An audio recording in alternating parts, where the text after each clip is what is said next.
আজ প্রায় 4 মাস পর আমি এই মেকআপের রং তুলিগুলো হাতে নিলাম। তোমাদের সাথে শেয়ার করতে আসলাম গেট রেডি উইথ মি এই একটা ছোট্ট ভিডিও। আমার ডাক্তার দেখাতে যাওয়ার অ্যাপয়েন্টমেন্ট ছিল, তো 4 মাস পর বাড়ির বাইরে বেরোবো, তো বর বলল একটু সাজুগুজু করো, ঘুরেই ফিরবো।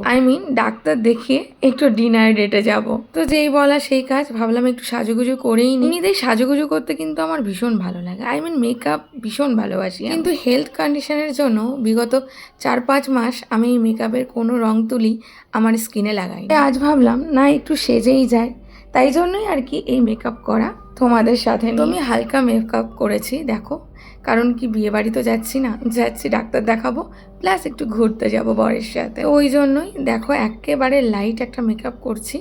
তোমরা বুঝতেই পেরে গেছো। আর আমি মেকআপ অতটা ভালো পারি, যতটুকু শিখেছি ওই ইউটিউব দেখে দেখে। তোমাদের একটা মজার কথা শেয়ার করবো আজকে মেকআপ করতে করতে। জানো, আমি যখন স্কুলে বা কলেজে পড়তাম তখন মেকআপের পর্যন্ত বুঝতাম না কি হয়।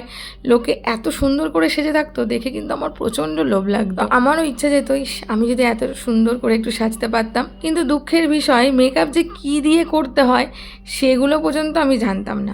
কি কি দিয়ে মেকআপ করতে হয়, মেকআপের জন্য কি কি লাগে, একদমই আমার জ্ঞান বা ধারণার বাইরে ছিল। যখন কলেজে গেলাম তখন একটু একটু হয়তো আইডিয়া আসছিল, বাট ততটাও বুঝিনি। কারণ আমি পার্লারে যেতাম শুধুমাত্র চুল কাটতে, কখনো আইব্রোও করিনি বিয়ের আগে। ভাবতে পারছি এখানে একটু ভুল বললাম। বিয়ের আগে আমি এঙ্গেজমেন্টের সময় থেকেই আইব্রোটা করেছি।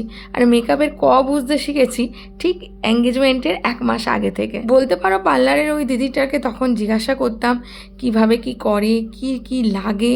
তখন কিন্তু দিদিটা আমাকে একটু একটু করে বলতে শুরু করেছিল। আর ফোনে যে ইউটিউব দেখে দেখে মেকআপ শেখা যায়, তখনও কিন্তু সেটা ধারণার বাইরেই ছিল। তারপর ওই হাদিভুদি অবস্থায় বিয়ে হয়ে গেল, কিচ্ছু পারি না।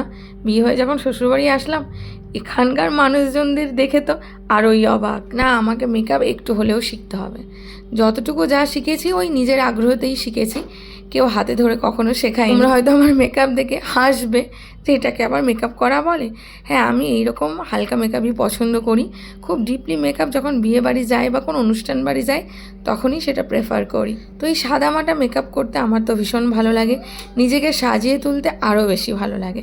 তোমাদের কেমন লাগে কমেন্টস করে জানিও। ভিডিওটা করতে গিয়ে আমার একটু অসুবিধা হয়েছিল, ফোনের স্ক্রিনে আর কি ফোনের ক্যামেরা দেখে দেখে মেকআপ করতে গিয়ে একটু আয়না দেখছিলাম, একটু ফোনের দিকে তাকাচ্ছিলাম, তাই সব কিছু একটু অ্যাডজাস্ট করে নিও তোমরা। মেকআপটা করার পর নর্মাল আলোতে গিয়ে আমি তোমাদের দেখাবো যে কীরকম লাগছে। ঘরে একটু লাইটটা কম আর লাইটের অপোজিটে আমি মেকআপ করছিলাম, তো দ্যাটস ওয়াই একটু ভিডিওতে শ্যাডো বোঝা যাচ্ছে না যে কেমন লাগছে। তো তোমাদের আমি লাইটে দেখিয়েই দেখাবো কেমন লাগছিল। দেখো, এটা আমি লাইটের দিকে তাকিয়ে, আর এটা হচ্ছে বাইরের নর্মাল আলোতে গিয়ে যখন দাঁড়াই। কমেন্টস করে জানিও যে কেমন লাগছে আমাকে। আজকের মতো এখানে, টাটা, বাই বাই।